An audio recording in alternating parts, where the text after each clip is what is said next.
key challenges that you're going to be focusing on? Well, they're a good team. I know they've lost the last three, but I know they felt hard done by a little bit with some calls. And I would agree with them to some extent, some of the calls.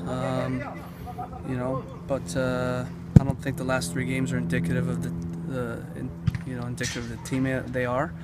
They're a very good team. They've managed some injuries, they've had international call-ups, and they've had, I think, some bad luck in the last three games. So this is going to be a really tough test for us. It sounds like Matt Beasler's going to be back for the game. Does that change at all your preparation? Change too much with defenders being in, but it makes them better. How you talk about first halves and starts?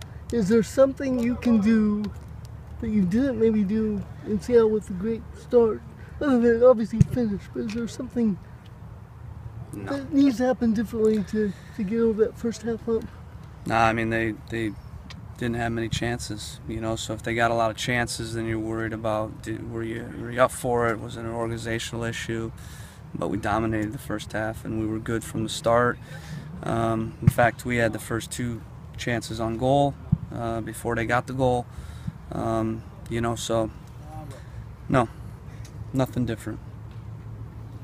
Wasn't anything psychologically and nothing organizationally. So if it was, then we'd make changes. But I didn't feel that out of my team. You get to play Kansas City twice in the remaining games. Do you like that, given that you guys are competing right now for the spot, that you have a chance to kind of go head to head? We don't care who we play right now. We're focused on getting 3 points. So it doesn't matter who we're playing. That's going to be the mindset. We know we have 7 games to go. We know we need points. The focus isn't to win all 7. The focus is to win the next game. And once this game's done, hopefully it's 3 points, then our focus will be to win the next one. And that's it. There's doesn't matter who we're playing. Obviously, every team's different. So in terms of our prep, scouting, what we do, game plan, all that stuff, we factor in the opponent. But at this stage, 3 points is 3 points. We know we have to win. We're playing good teams. But this group's locked in right now on that real simple approach. What does it do for you to have a little extra preparation time for such a big game? I think it's great because you have a long week to get all the pieces together, and gives you more time to reinforce things in training, work on things, whether that's working on yourself, whether that's factoring in KC. You just have more time, more touches. More touches the better for your prep. Allows us to get the physical loads right. Sometimes you're scrambling because you got a short week and you got to recover them, and you got to get in your tactics and get those things set, and it becomes a very compressed window. It's nice to have time, like I said, to slowly bleed in the things, slow drip the things into your group that you want to drip into them, and like I said, physically to make sure that we're fresh and flying. But we also pushed, so I think our sharpness will hopefully be there because we built in a lot of intensity as well this week. You guys obviously have a lot of depth, but are missing some guys to international duty. Do you think that MLS, would you like to see them better work around the FIFA dates, or do you think it's just difficult? Yeah, I think if you asked any coach, they'd say the same thing. We don't want to lose our players, especially at this time in the year. But that's the way the league runs. So I think it's a discussion we have every year, and you look at ways around it.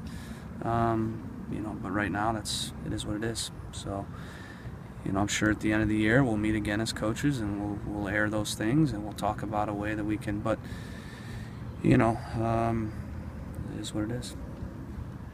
Can you talk about Billy Fulhauber and his role? I know he seems like he's sat back a bit more the last few games because of injuries, but how does he impact the way they play?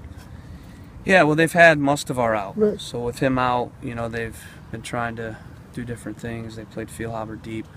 They've even played Zusi deep. Okugo could play there, but he's been injured as well. So I think they've been trying to, just manage it with not having a lot of depth in that position. So is most of our back? We don't know. Is Okugo back? We don't know. Do they play Fehlhaber deep anyways, regardless of if those guys are back? We don't know, but we've prepared the guys for all those scenarios. But their system pretty much stays the same regardless. Obviously the personnel and who they play in that spot changes things somewhat. You know, with Zuzi and Fehlhaber. Don't expect Zuzi to be there, but maybe Fehlhaber. You know, he's a good player. He's good on the ball. You know, Mustavari's a little bit, you know, more solid defender. So there's subtle differences in there, but the structure overall is pretty consistent with this team.